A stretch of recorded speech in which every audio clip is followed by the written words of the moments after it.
This is straight off the cuff. I'm gonna break down how it is to live out here, how much it costs, the taboo topic of girls that everyone keeps hitting me up about, specifically talking about Medellin, Colombia. Right now I'm eating some sushi I just DoorDashed to my house. The prices of Ubers and delivery fees are so small. I can take a 40-minute Uber, probably like $4 or $5. It's insane how cheap it is compared to the US. For instance, even this sushi I'm eating right now, that was $10. It came with 16 pieces of sushi and some croquetas here. So that's pretty tasty. And I got this fresh strawberry juice in this milk type of thing. It's kind of like a smoothie. I wasn't feeling that well today. Actually, I had a crazy leg workout, and then I went and skated yesterday for hours, probably 6 hours, and I was sweating up a storm. Probably didn't get enough hydration in me. That's a big thing you want to take into consideration out here in these tropical climates. It's not bad, but also I'm up here 5,000 feet in elevation in Medellin. I think I actually got a little dehydrated, so I'm taking a full rest day today. Actually set up a TikTok shop over there on my laptop today, and really excited about that. So I can actually find creators there and fulfill my orders that I get through TikTok through Amazon, because my inventory is still stored in Amazon. I can create a fulfillment order, ship each item out to the customer through Amazon. Even while I'm out here in South America, Colombia, I just need the customer's address, which I get for their shipping info when they make a purchase. So the place I'm staying in right now, it's pretty freaking sweet. Actually, if you want to take a little look around with me, it's a little bit of a mess. I was just doing some laundry. This place only cost me $1,100 for an entire month, and it's pretty schwanky if you ask me. I got this crazy view that I wake up to every morning. It's actually pretty unreal. I wake up every morning, step outside, catch those sun rays, wakes me up, keeps me alert, gets me ready to start the day. Now you might be wondering, how safe is Colombia? It's South America. I know when I told my family I'm gonna be coming here, they were all freaking out. Right before Christmas, it was Thanksgiving dinner. I'm like, hey guys, I have an announcement. They all thought I was getting back with my ex-girlfriend. They were all excited or something. And I was like, no, I'm going to South America. I'm going to Colombia and Brazil. And they were pretty much like, their jaws just dropped. So that was a sign that I'm pretty sure a lot of people think it is a little sketchy out here, which they have every right to believe. As a matter of fact, Colombia, Medellin specifically, has gotten a lot safer in recent years. I did a little bit of research on it, and it looks like there's about 15 murders per 100,000 people. I don't know how well to judge that, but if you're messing up and running around plastered drunk, like, you can easily get taken advantage of. There's a drug out here called scopolamine, and people can drug your drinks and it makes you pass out. It's actually derived from a plant out here, and it's basically like a date rape drug, and you pass out, people come to your house, you might think you're inviting girls over to have a good time, and then they drug your drinks and you wake up with all your stuff stolen. That's gonna happen to you if you're just totally off your guard, acting like some wild drunk gringo that is easy to take advantage of. Now, in comparison to Rio de Janeiro, Brazil, I think there's 27 murders per 100,000 people over there. So it is a bit more dangerous there. It's also a little more expensive over there compared to Colombia, which I have done some research on. But honestly, I haven't felt threatened. I've walked around alone at night. I have my phone out on the streets. A lot of YouTube videos are like, oh, you can't even have your cell phone out or someone's gonna come snatch it. That's not the way it is out here. I live in even a further away part of town than the main area where a lot of tourists go, like El Poblado. And I have been walking around, walking to the gym, to and from there, morning, night, any time of day, cruising around on my skateboard, even wearing tank tops and things that is not the normal everyday outfits people are wearing. And I really just kind of get smiles and good looks from people when I'm cruising around and, you know, enjoying my life. So if you put out good energy, people are going to receive that and give it back to you. A lot of people are here to help you learn. You will have to probably know Spanish a good amount if you want to talk to people in depth, but at least have a basic understanding to ask, where's the bathroom? Donde está el baño?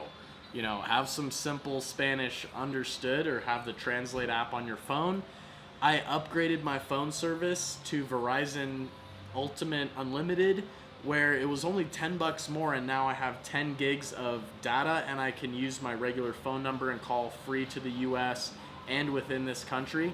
So maybe look to upgrade your phone plan. Otherwise, there's eSIMs that you can get, virtual SIM cards. You scan a QR code and you can get data on your phone when you're abroad like this. But it was way more expensive here than it was over in Thailand, which I noticed. So I was like, nah, I'm gonna call Verizon, see if I can upgrade my plan, and that worked out well for me there. Comuna 13 is a big tourist destination. It used to be where Pablo Escobar was like running this area. A ton of narcos lived up in there. The military came through in the 90s, I guess, and wiped out like 4,000 people in a week. Got rid of a lot of the bad guys, cleaned up the area. Now it's a big tourist attraction full of amazing graffiti, art, murals everywhere, dancers, food stands, fun place to go check out. And then you have Parque RV, which is beautiful. You take this gondola up and you're totally out in the Colombian jungle, rainforest. You got mountains, greenery, huge butterflies everywhere. One even landed on my head. It was literally like a 4 or 5 inch tall butterfly that just landed on my head, because my hair was probably the same color as it, and it looked like it was camouflaging itself on me or something. It was cool. That was right before I got my haircut, so that was a blessed haircut for sure. Parque RV is beautiful. Everything is cheap to get into these national parks out here. Rivers, streams, it's definitely worth seeing. And then you have Guatapé, which is 2 hours outside of Medellin, surrounded by a bunch of lakes. There's this amazing rock monolith just sticking out of the ground that is a really unique structure. You can go hike it, have a great time. Airbnbs out there are super cheap. Take a girl with you or something, you'll have a great time. And that leads me to talk about the last subject of the girls out here. So there's this thing in Colombia, there's a stereotype. Colombian girls have these amazing bodies, they're super beautiful, and specifically in Medellin, they call the people that live in this part of the country Paisa. And there's other names for people that live on the coast of Colombia, like in Cartagena, stuff like that, and also in Bogota, the more city area, the capital. But the Paisa girls is what I've heard are the most beautiful, and I've been out with some, and they are like very beautiful. They're very appreciative. They respect you. They know how to cook and clean. Now, that's the good side of things. And if you're a tourist going to El Poblado, going down the infamous Parque Lleras, that is where you're gonna find the opposite of a good girl. And there's a lot of prostitution down there, but it's dangerous, obviously, in terms of they could drug your drinks, take you back to your house, do anything. You don't know what you're getting involved with her, not to mention the possible STDs you could get from random Colombian prostitutes. But even walking through Parque Lleras, there are so many of these girls out there just looking to make money, to support and help their family. Prostitution's not really looked down on that much here as it is in America, which is pretty surprising. So you'll see even good-looking girls, and I walked through the whole street and everything many times with my friends when we first came here, because they stayed in El Poblado. Right now I'm out further north, actually, like 20 minutes away from that area. And we would just meet these girls, but they're like grabbing at your arms and saying all kinds of things to you, giving you their phone numbers. And I even talked to one, and she's just trying to afford money for college and stuff. And these girls don't really want to be put in this situation, but that's when I'm like, yo, just let me teach you how to sell on Amazon. Let's do that instead. And actually, I met a good girl here that is starting her own e-commerce company, has a lot of ambition.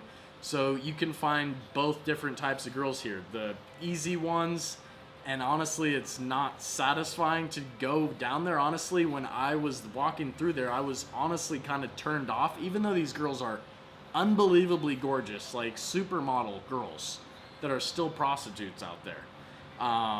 They are unbelievably gorgeous, but I was like turned off because of how easy it seemed to like get one of them. And at that point, I thought all hope was lost from meeting Colombian girls in a nice way where they're not just after my money, you know?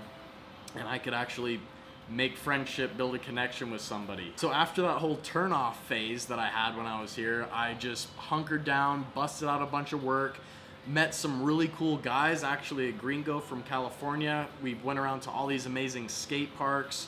He's telling me about how cool Panama is and all these amazing areas. So after this, I'm gonna go to an island called San Andreas, which is a beautiful Caribbean island off of Colombia. Actually, it's more close to Nicaragua in Central America.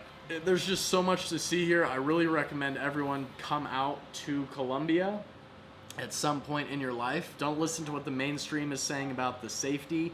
As long as you have your wits about you, you're good. I've been here now over 3 weeks.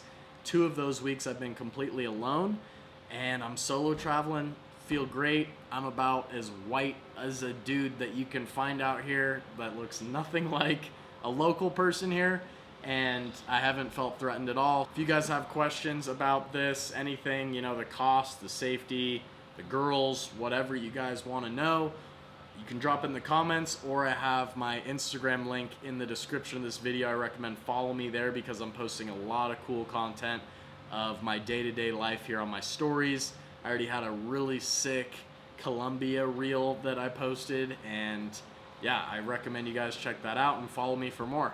I really hope you enjoyed the video, and if you're looking to take some next steps and actually get started building your own Amazon business, I recommend checking the link below to get my full Amazon course. The full course is literally 9 hours long. It covers every little bit that you need to know. It's broken down into bite-sized videos that are easy to digest, and it also comes with my mentorship where we can jump on Zoom calls, where I can help you find and source your products so that the chance of success you have out the gate is so much higher than if you've tried this on your own. There's a lot of other courses out there, but these guys don't give you the real mentorship. I guarantee and stand by my reputation to give you the best help I possibly can, and that's how my word gets spread around organically through referrals, and I just want to make you part of the team and make you my next success story. Thanks so much, and we'll see you in the next video.